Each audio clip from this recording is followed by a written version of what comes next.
Scripture reading this evening will be taken from the book of Philippians, chapter 1, and we'll be reading verses 27 and 28. Philippians, chapter 1, verses 27 and 28.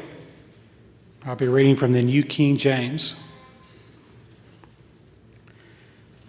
Only let your conduct be worthy of the gospel of Christ, so that whether I come and see you or am absent, I may hear of your affairs, that you may stand fast in one spirit, with one mind, striving together for the faith of the gospel, and not in any way terrified by your adversaries, which is to them a proof of perdition, but to you of salvation, and that from God.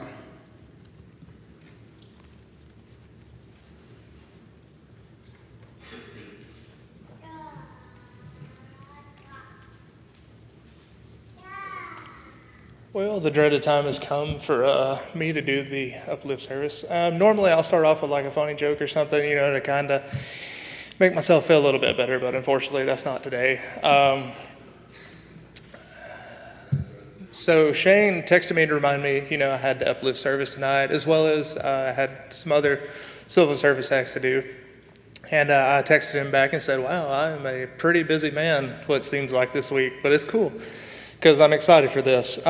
When you Google the definition of the word amoral, it means lacking moral sense, unconcerned with righteousness or wrongness of something, and it's an adjective. Many of you who know me, I have a wide interest in hobbies, from working on my truck to tabletop games to learning new things about playing guitar, or just some random interest I find from a random snippet of a video. It's like, oh, this is cool. Like tying knots. I like tying knots. I even have a little interest in hockey and some other sports. The thing that they all have in common is they entertain me. I find these things entertaining. I like watching hockey when someone gets a little upset and the gloves come off, because, it's fun to watch people throw hands sometimes. It's not recommended, but it's fun to watch. But I just wanted to borrow a few minutes of your time to take a look at the topic of entertainment, how it affects us, how Scripture depicts entertainment, and how we can choose carefully about what we choose to entertain ourselves with. The world that we live in is an oversaturated market. We have 10 to 15 second videos on apps like TikTok, Facebook, Instagram, all these different things that wind up taking 2 or 3 hours at a time of us just scrolling. And I know I'm guilty of it as much as the next. But it's an oversaturated market that shows us cool tricks of some useful things like tying fishing lures, or the ratchet straps that you use to tie stuff down on trailers. There's a cool thing about how you can roll up the thing to keep it tight. Or it teaches us not very useful things like watching harmless pranks on some people, or just random info facts of the day. We find these entertaining, and occasionally they live rent-free in our heads, because we can quote these sometimes verse for verse of what they say. Sometimes they bring laughter. Sometimes, as we can log on to our TV screens or our computer screens, it'll be an advertisement with a little catchy jingle that we learned about Wednesday night when it came to singing songs in the church. With this in mind, I'm very prone to believe that entertainment is an amoral thing, going back to that definition. It can be used both for a good reason and for a bad reason. Thus, the topic of my lesson is both the good, the bad, and the ugly side of our entertainment choices.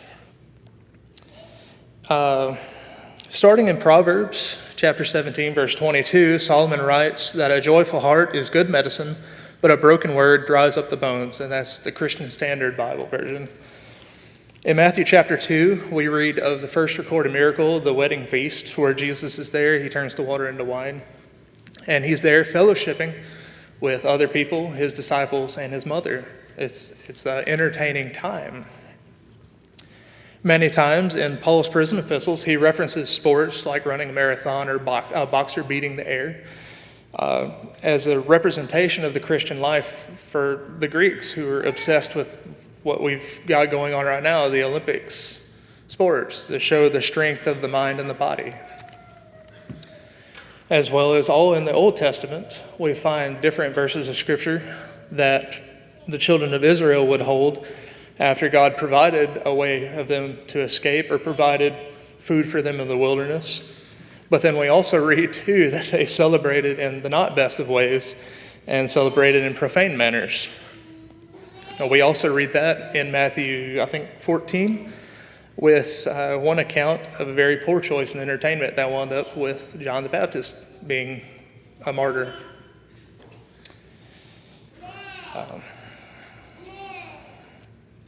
Don Blackwell has a quote, and this is where I want to put it off for the second part. But Don Blackwell's quote, says, "How dare we be entertained by the things that sent Jesus to the cross?" When I come back for the second snippet of this, we'll go back into more detail over some other things.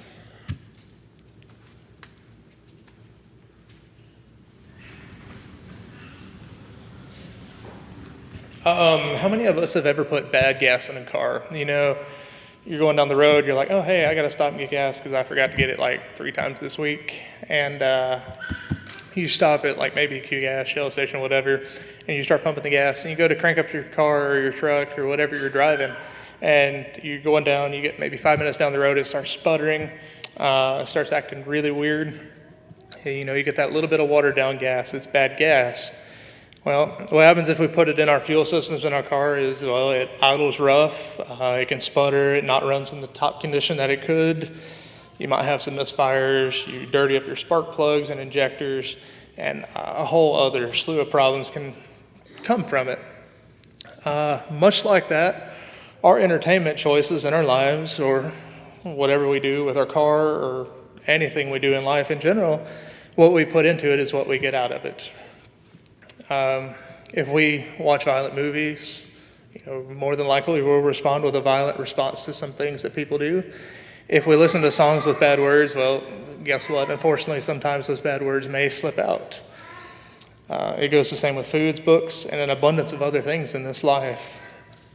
We're constantly around and in these bad choices that other people make, and it makes us acclimate to it. Much like the illustration of the frog in the skillet. You can't turn it up all the way because he'll jump out. If you turn it up little by little, he's not going to feel it. He'll acclimate to it. It becomes comfortable for us to be around these situations, to be in these predicaments that can compromise our purity. This is why we have to be cautious about what we choose and what we're around, because our life is conditioned around these things, and our purity applies everywhere. James 4, if you would like to turn there, you can. It's just a few pages back from me.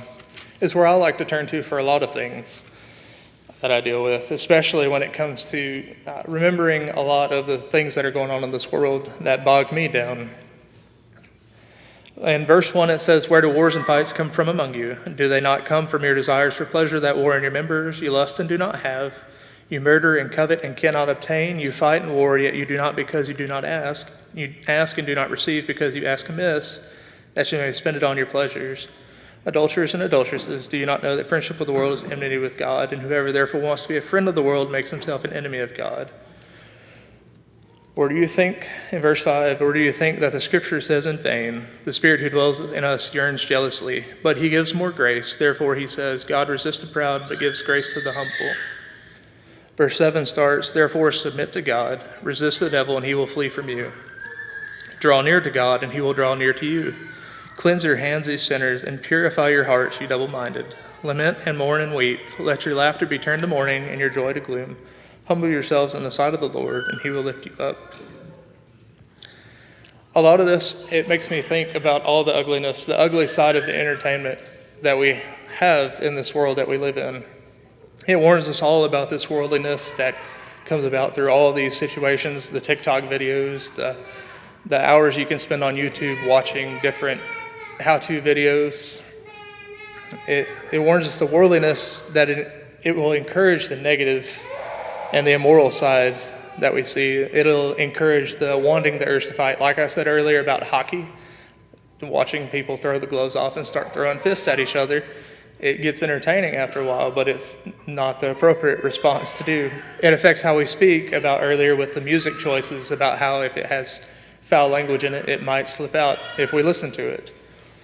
And it also spurns even our wicked desires and even partiality of how much we feel towards other people. So now I figure you're all asking the same questions I did about, well, how can I make the right choice? The first one is you can keep your entertainment in perspective. If you want to turn to Psalm 84, verse 10, essentially it says, "Joy comes from God and is not a fleeting thing."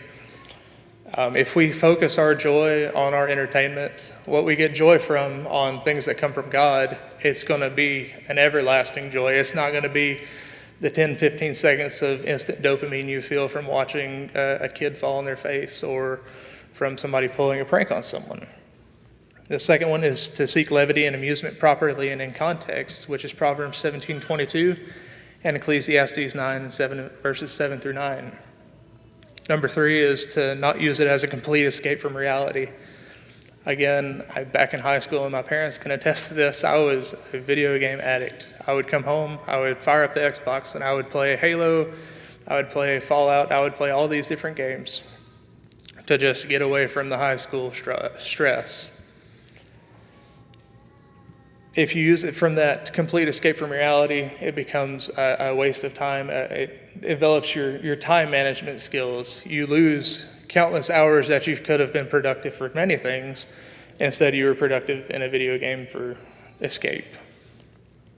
Number 4 is satisfying sin is not a valid thing. And you can read Daniel chapter 5, verse 31 for that. And number 5 is to stand strong in our standards. There's an old country song that says, I think it's Aaron Tippin, that says, if you don't stand for something, you'll fall for anything. What standards we have are set forth by the scriptures that we've been given through countless years, over the course of 2,000 years. We're told in Matthew 13 to be free of worldly care, where it talks about the sparrow does not worry about what it will eat or drink or where it will lay its head. As the Father takes care of them, so he should take care of us. We're also told in Matthew 16 to not gain the world at the price of our soul. We're also told in Matthew 18 not to necessarily offend others, as to cast them away from us. We're told in John chapter 15 to not be of this world, as well as in Romans chapter 2, verses 1 and 2. In Titus chapter 2, we're also told to deny the world and to live godly lives.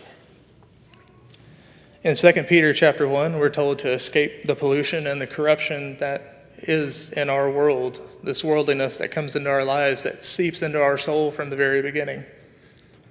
And lastly, we're told to be like Christ, that we read in 1 John verse 4.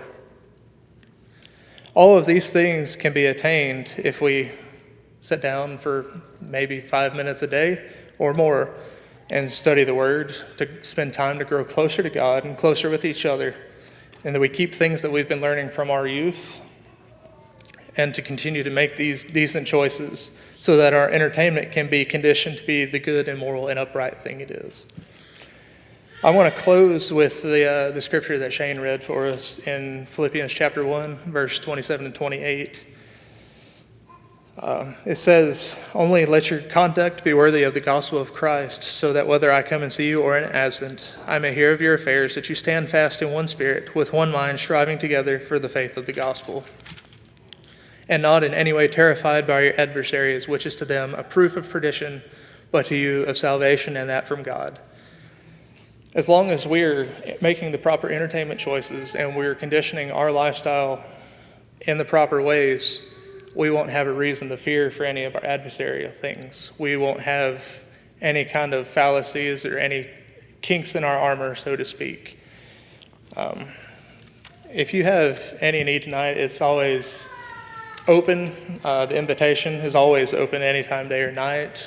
But we do have a time set aside during worship services so that you can come forward if you need anything. If you would, please come while we stand and sing.